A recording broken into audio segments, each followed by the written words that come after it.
Kernel Kottari Kanakaiyan Naidu, C.K. Naidu. எங்கள் அப்பா வந்து அவருக்கு அவ்வளோ பெரிய ஃபேன். அவர் சொல்லி தான் எனக்கு தெரியும். அவர் ஆரம்பித்து வைத்த ஒரு ஸ்போர்ட்ஸில் நமக்கு கிடைத்த வெற்றி நம் சுதந்திர போராட்டத்திற்கே ஒரு ஊக்கமாக இருந்தது. 1926 MCC டெஸ்ட் போறாரு C.K. நாயுடு. 11 சிக்ஸர்ஸ் 183. இந்த பிரிட்டிஷ் கிரிக்கெட் அணியும் சரி, பிரிட்டிஷ் அரசும் சரி, வெல்ல முடியாத ஒரு விஷயம் இல்லை என்பதை நமக்கு நினைவுபடுத்தியவர் அந்த C.K. நாயுடு. அதுவும் ஸ்போர்ட்ஸ் மூலமாக.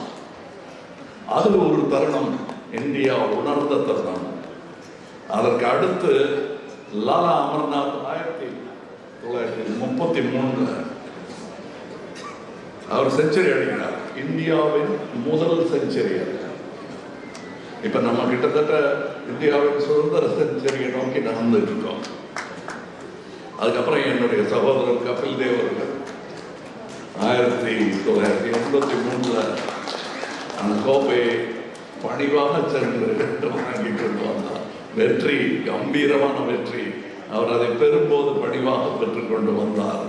இந்தியா சுதந்திர நாடு என்பதை மறுபடியும் அழுத்தி சொல்லிவிட்டு வந்தார்.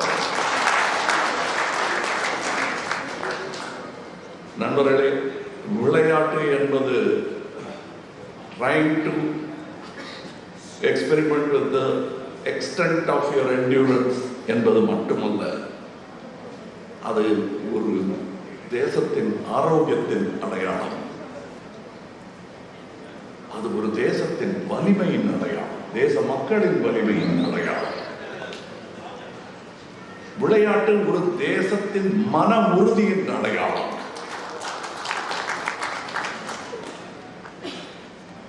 தேசம், அதன் வீரம் எல்லாவற்றையும் பிரதிபலிக்கிறது இந்த விளையாட்டு.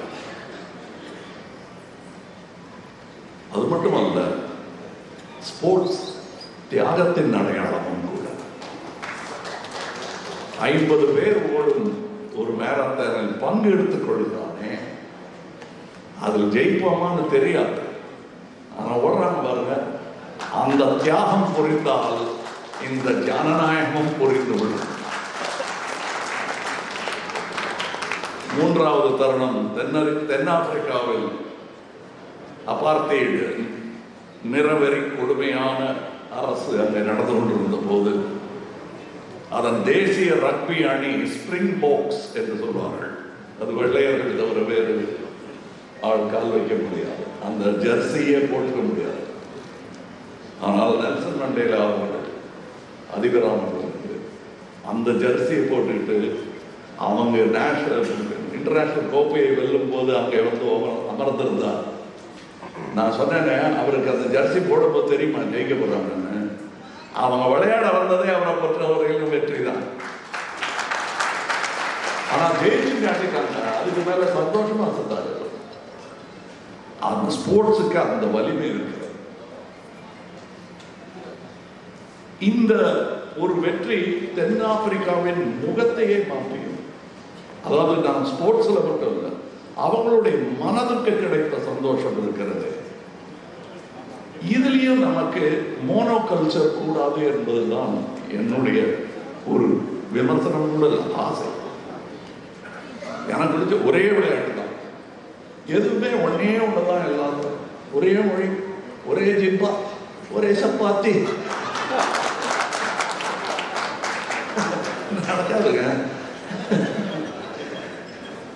அப்புறம் ஒரே பொட்டு, ஒரே நாம் நடக்கவே நடக்குது. அதை அவங்களுக்கு விட்டுறோம். அதை புரிந்து கொள்ள வேண்டும். ஸ்போர்ட்ஸ் அதை உங்களுக்கு கற்றுக் கொடுக்கிறது. அதனால் இது முக்கியமானது. முன்பெல்லாம் பிள்ளைகளை நீ போய் அதெல்லாம் விளையாட்டு பண்ணிட்டு படிப்பு விட்டுறாத அப்படிமா. வாழ்க்கையின் ஒரு பகுதி கல்வி, மிக மிக முக்கியமான பகுதி ஆரோக்கியம்.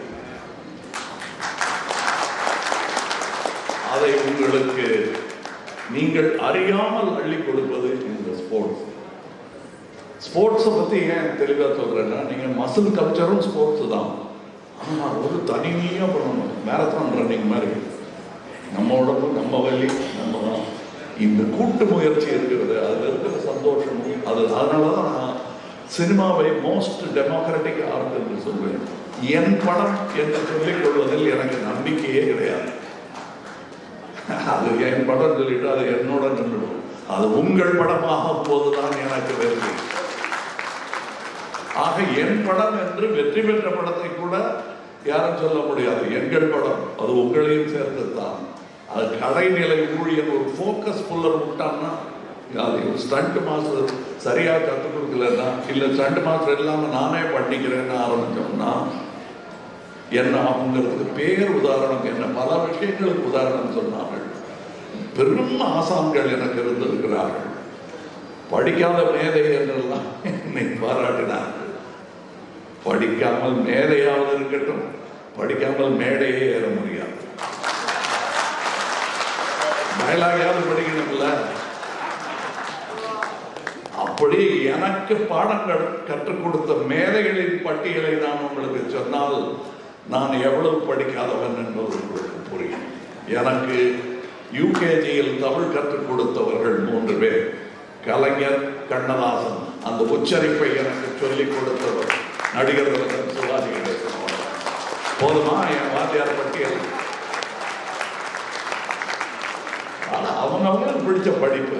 அதனால ஸ்போர்ட்ஸ் மேனையும் அப்படித்தான் மதிக்கணும். நீங்க படிக்கல, ஸ்போர்ட்ஸ் மாத்திரம் நல்லா பண்றாருன்னு அப்படி நினைக்காதீங்க.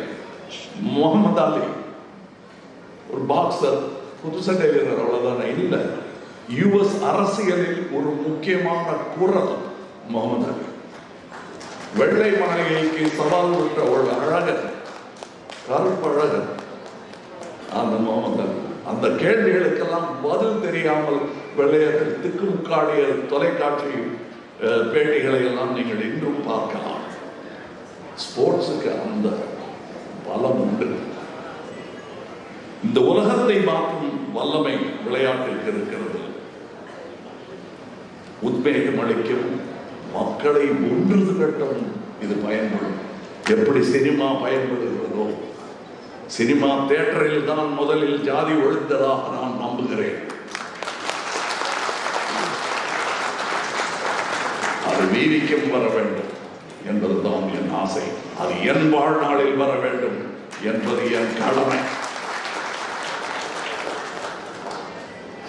பெர்லின் ஒலிம்பிக்ஸில் ஜெஸ்ஸி ஓவன்ஸ் வெறுங்காலுடன் ஓடி அன்றுதான் நரைக்க ஆரம்பித்தது ஹிட்லரின் மீசை. அப்படி செய்ய முடியும் ஸ்போர்ட்ஸ்னால். நம்முடைய டாக்டர் ஆதர் ஹாவர்ட் பயிற்சி அளித்த நம்முடைய ஃப்ளையிங் சீட் என்று சொல்லுவார்கள், அவரும் அப்படிப்பட்ட உதாரணம் தான். என் சகோதரி பிடி உஷா, அவரை பயிற்றுவித்த நம்பியார் அவர்கள், இவர்களும் முன்னுதாரணங்கள் தான். இதை ஏன் இந்த பட்டியலை போட்டுக்கொண்டே வருகிறேன் என்றால், இங்கே களமாடுபவர்களுக்கு கற்பிப்பவர்களும் பாராட்டப்படுகிறார். அதனால் இது தமிழகத்திற்கு கிடைக்கும், தமிழக ஸ்போர்ட்ஸுக்கு கிடைக்கும் ஒரு பாராட்டு விழாவாகும். முக்கியமாக சகோதரர்களே, 40 வருடமாக நாம் நற்பணி என்று சொல்லிக் கொண்டிருந்த பொழுதெல்லாம் எதுக்கு இதையே செஞ்சுட்டு இருக்கோம், நாங்கள் சினிமா மாத்திரம் பார்த்துட்டு போயிடுறோம், என்ன இது கொஞ்சம் கஷ்டமா இருக்கு அப்படின்னு சொல்லிட்டு இருந்தபோது கொஞ்சம் பொறுத்துரு, நல்ல அரங்கில் உனக்கு மரியாதை கிடைக்கும். இதோ உங்கள் பேரை சொல்லி, உங்கள் கட்சியின் பேரை சொல்லி இங்கே உங்களை பாராட்டுகிறார் ஒரு அமைச்சர்.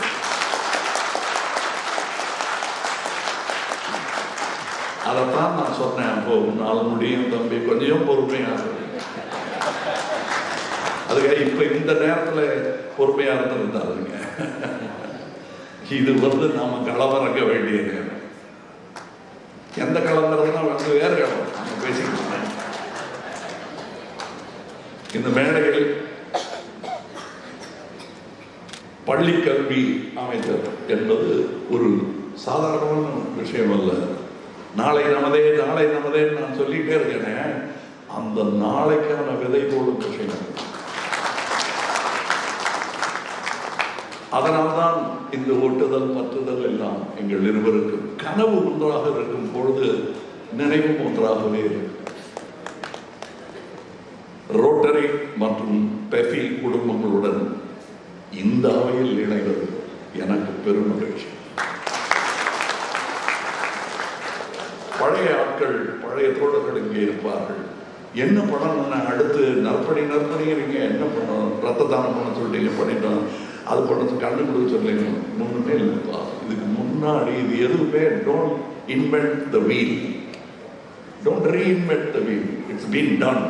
ரோட்டரி மாதிரி ஒரு இடத்த பார்த்தா அவங்க என்னென்ன பண்றாங்களோ அதெல்லாம் காப்பி அடிங்கன்னு சொல்றாங்க.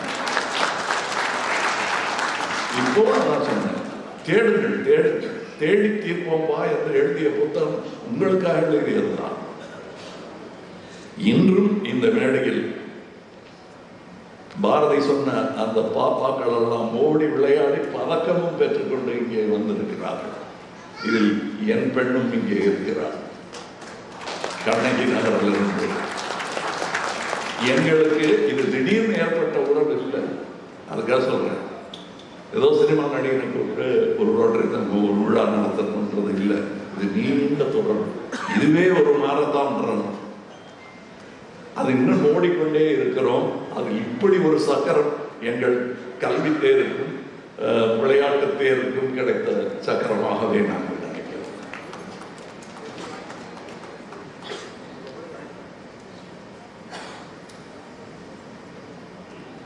இங்கே தமிழ்நாட்டின் எளிய நிலையில் இருப்பவர்களை எல்லாம் ஏற்றம் காண செய்யும் ஒரு எண்ணம் இருக்கிறது.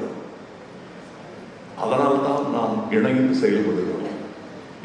இவற்றையெல்லாம் கலைத்து போடும் சில எண்ணங்கள் பலருக்கு இருக்கிறது. பலர் என்று சொல்லும் போது அது மெஜாரிட்டி அல்ல.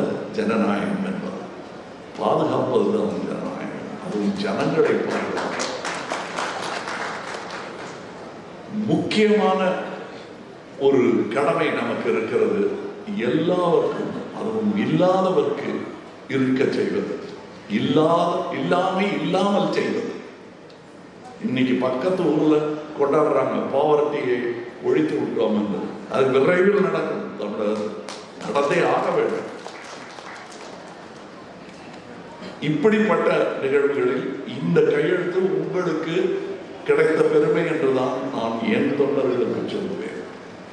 40 வருடமாக நீங்கள் செய்து கொண்டிருக்கும் பணிக்கெல்லாம் பாராட்டு விழாவாக நீங்கள் இதை எடுத்துக் கொள்ள வேண்டும். ஏனென்றால் இங்கே அவரை சினிமாக்காரராக மட்டும் பார்க்காதீர்கள் என்று ஒருவர் சொல்வது எத்தகைய பெருமை உங்களுக்கு. என்னை விடுங்கள், நீங்கள் நான் சொன்னதை எல்லாம் செய்ததால் தான் என் முகமே இவர்களுக்கு தெரிய ஆரம்பித்தது. இல்லைன்றால் அந்த சினிமா முகம் மட்டும்தான் தாங்கியிருக்கிறது. அதற்காக உங்களுக்கு நன்றி சொல்ல வேண்டிய தருணம் இதுவல்ல. இன்னும் வேலை நிறைய இருக்கிறது, அப்பொழுது சொல்லிக் கொள்ளலாம். இங்கே இருப்பவர்கள் எல்லாருமே வெற்றியாளர்கள். தனி அவர்கள் இருக்கும் பொறுப்பு அதையெல்லாம் பெற்றுவிட்டு அவர்கள் வந்து அடைந்திருக்கும் இந்த தூரமே மிக முக்கியமான தூரம். இங்கே சந்திரசேகர் அவர்கள் இருக்கிறார்கள். அப்ப என்கிட்ட சொல்லுவாங்க, இந்த கட்சி அப்படின்லாம் வரும்போது கொடிமரம் வைக்கிறதுக்கு பெரிய ஒரு விஷயம். இவங்க மறுப்பாங்க. அது நான் அப்ப சொன்னேன், இதெல்லாம் சண்டை போடாதீங்க, மரம் வைங்க, அதான் கட்சி கட்டிமுறை. எங்கள் கட்சி கொடிமரம் எத்தனை பறந்து இருக்குன்னு கேளுங்க. காத்தாடிக்கு போதெல்லாம் பறக்கும், கொடியே இல்லாமல் பறக்கும். அது எந்த கட்சிக்கும் சொந்தமான மரம் அல்ல, எல்லா கட்சிக்கும் சொந்தமான கொடிமரங்களை நாங்கள் ஏற்றி பிடித்துக் கொண்டிருக்கிறோம். அந்த மையத்தில் இருப்பதால் அதன் உன்னதம் புரிகிறது எங்களுக்கு. எங்களை இங்கு கொண்டு ஆக்கியது நல்ல அரசியல் தலைவர்கள் தான். எங்களுக்கு கோபம் வரவழைத்ததும் அதே நல்ல தலைவர்கள் கொஞ்சம் கொஞ்சமாக குறைந்து கொண்டு வருவதுதான். அதை மீட்டெடுக்க வேண்டும். ஒவ்வொரு துறையிலும் இளைஞர்கள் வர வேண்டும். ஸ்போர்ட்ஸ் மட்டுமல்ல, அரசியலில், கல்வியில், கல்வி கற்பிப்பவர்களும் இளைஞர்கள் வர வேண்டும். அனுபவம் பாடம் சொல்லும், ஆனால் இளமை வேகம் சொல்லும். என்னால் சாதனை என்பது சொல் அல்ல, செயல். அந்த செயலுக்கு வயது வேண்டும்.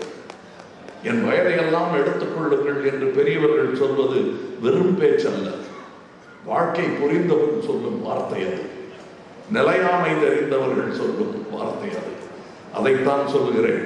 இங்கே இருக்கும் அந்த ஸ்போர்ட்ஸ் பீப்புள் இப்போ சொன்னாங்க வேஷம் போட்டதுனால அவருக்கு பெயிண்ட் பற்றி தெரியும்னு. நான் சொல்றது சயின்ஸ் தம்பியாள்.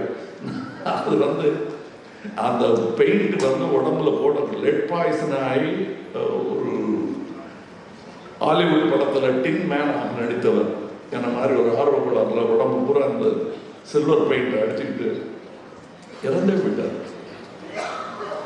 அதனால இவர்களுக்கு நான் சொல்லிக் கொள்வதெல்லாம் நல்ல பெயிண்ட் என்னங்கிற அந்த பிராண்டு பேர் முடிஞ்சா நானே வாங்கி தரேன். காட்சி மிக அருமையாக இருந்தது. அதுக்காக அப்படியெல்லாம் தியாகம் செய்ய வேண்டியதில்லை. அதனால நீங்கள்லாம் இன்னும் உங்களுடைய தசை நார்கள் எல்லாம் என் கண்ணில் பட்டன. அந்த சில்வர் எடுத்து கொடுத்துட்டாங்க. ஆனால் அவையெல்லாம் ஆரோக்கியமாக இருக்க வேண்டும் என்றால் இந்த மாதிரி விபரீதமான பரிசோதனைகளை நீங்கள் செய்யக்கூடாது. இது அன்பினால் சொல்வது, இது விமர்சனமே அல்ல, பரிவினால் வருவது. தமிழ்நாட்டிலிருந்து எதிர்காலத்தில் மிக விரைவில் ஒலிம்பிக் வீரர்கள் வரத்தான் போகிறார்கள். துணை முதல்வர் அவர்கள் இந்த ஸ்போர்ட்ஸ் இதை எடுக்கும்போது ஏதோ பதவி ஒன்று அவர் எடுத்திருக்காரு. அது வெறும் பதவி இல்லைங்க, என் கடமை என்று அதை செய்து காட்டி இன்னைக்கு சர்டிபிகேட் வாங்கி கொடுத்துருக்கு. அதனால் இந்த நேரத்தில் எல்லா திசைகளும் நோக்க வேண்டும். அரசியல் மட்டுமே விளையாட்டு அல்ல,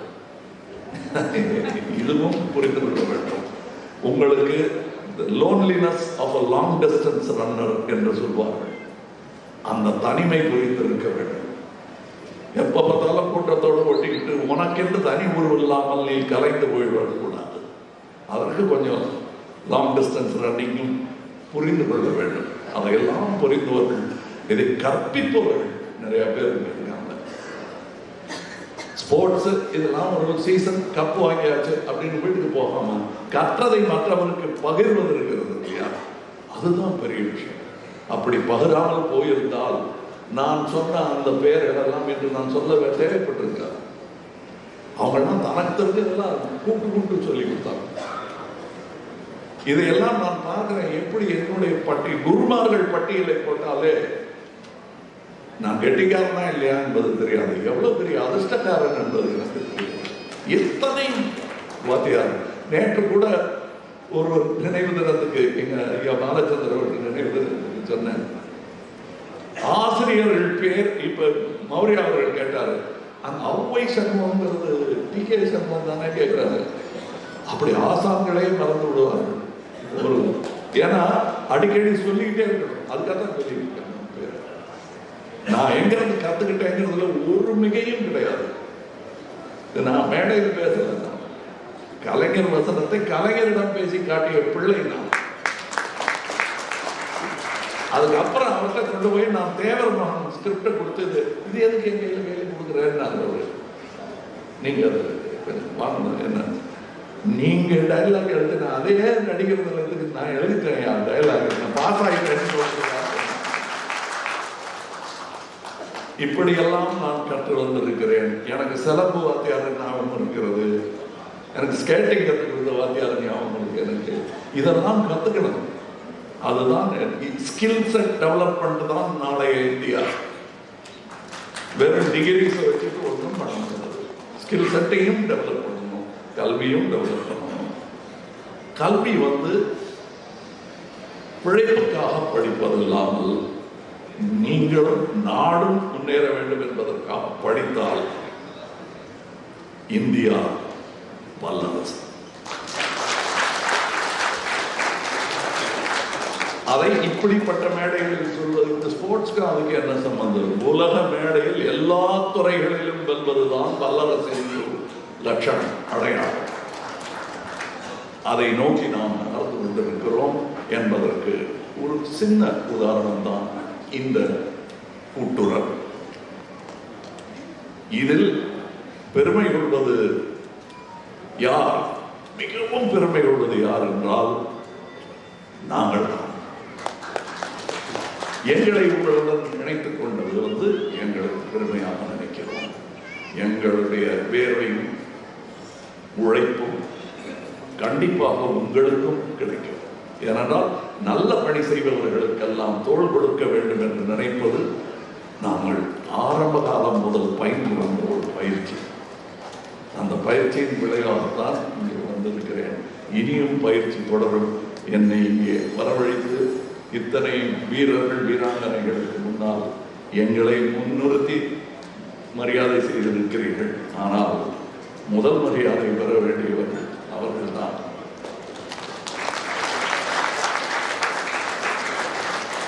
அவர்களுக்கு மரியாதை செய்வது, பிற்பாடு எனக்கு கிடைக்கும் மரியாதையை பணிவுடன் பெற்றுக் கொள்வது என்றுதான் நினைத்து வந்தேன். முதலில் எனக்கு மரியாதை செய்து விட்டீர்கள். அவர்களுக்கு மரியாதை செய்யும் தருணம் இது. உங்கள் அனுமதியிடம் அதை செய்ய அனுமதிப்பீர்கள். நன்றி.